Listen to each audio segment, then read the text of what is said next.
खबर उत्तर प्रदेश की देवरिया जनपद से आ रही है। आपको बता दें, जिला अधिकारी आशुतोष निरंजन ने विकास भवन गांधी सभागार में पत्रकारों से कोविड संबंधित बातचीत में पूरे विवरण से बताया। जनपद में कुल 5,93,817 टेस्टिंग किए गए हैं। जनपद में एक्टिव केस की कुल संख्या 685 है, जो एक सप्ताह पूर्व 22/5/2021 को कुल एक्टिव केस 2,343 की तुलना में 1,658 कम है। जनपद में पॉजिटिव रेट अपने पीक 17.9% से गिरकर 3.3% हो गया है।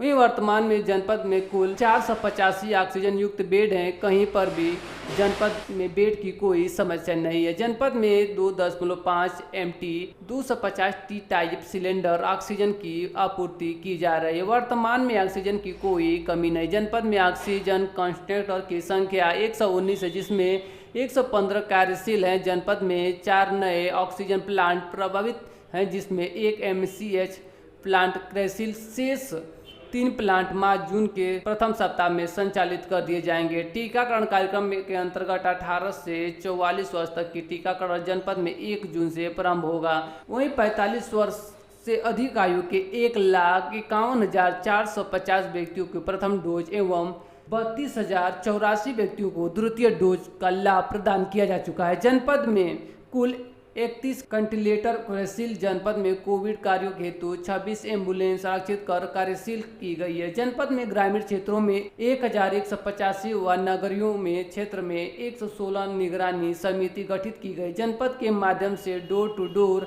सर्वे एवं दवा की वितरण कार्य कराए जा रहे हैं। जनपद में 28,152 दवाओं की पैकेट का वितरण कराया जा चुका है। जनपद में 70 RRT की गठित की गई है, जिनके माध्यम से होम आइसोलेशन में रह रहे मरीजों की सतत निगरानी की गई है। जिनकी माध्यम से होम आइसोलेशन में रह रहे मरीजों की सतत निगरानी एवं लक्षण युक्त व्यक्तियों की टेस्टिंग कराई जा रही है। जनपद में ब्लैक फंगस का कोई प्रकरण नहीं है। जिला अस्पताल देवरिया में उपचार की व्यवस्था उपलब्ध है। जनपद में 400 वाहन क्रियाशील हैं। जनपद में औसत कॉन्टैक्ट टेस्टिंग रेट 14.9 है। और इसमें हेल्थ डिपार्टमेंट के लोग, जिला प्रशासन के लोग और आम जो नागरिक हैं, उन सबके प्रयासों से स्थिति पिछले सप्ताहों से काफ़ी बेहतर हुई है। पॉजिटिविटी रेट में भी भारी गिरावट दर्ज हुई है और जो एक्टिव केसेज है उसमें भी गिरावट दर्ज हुई है। स्थिति वर्तमान में नियंत्रण में प्रतीत हो रही है, लेकिन मुझे लगता है कि हम सबको भी संवेदनशीलता का परिचय देना है और जो कर्फ्यू के गाइडलाइंस हैं और कोविड के प्रोटोकॉल हैं उस सबका पालन करते रहें। स्थिति नियंत्रण में है, लेकिन किसी भी स्तर पर लापरवाही जो है वो खतरनाक हो सकती है।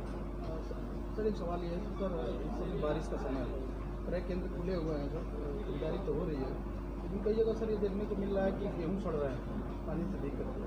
सबसे बड़ी समस्या ये आ रही है कि सर जो जहाँ पे भंडारण है वहाँ पे सर गाड़ियों को कई दिन रोक दिया जा रहा है और वहाँ पे सर खाली नहीं कराया जा रहा है, इसलिए सबसे दिक्कत आ रही है। इसमें क्या क्या?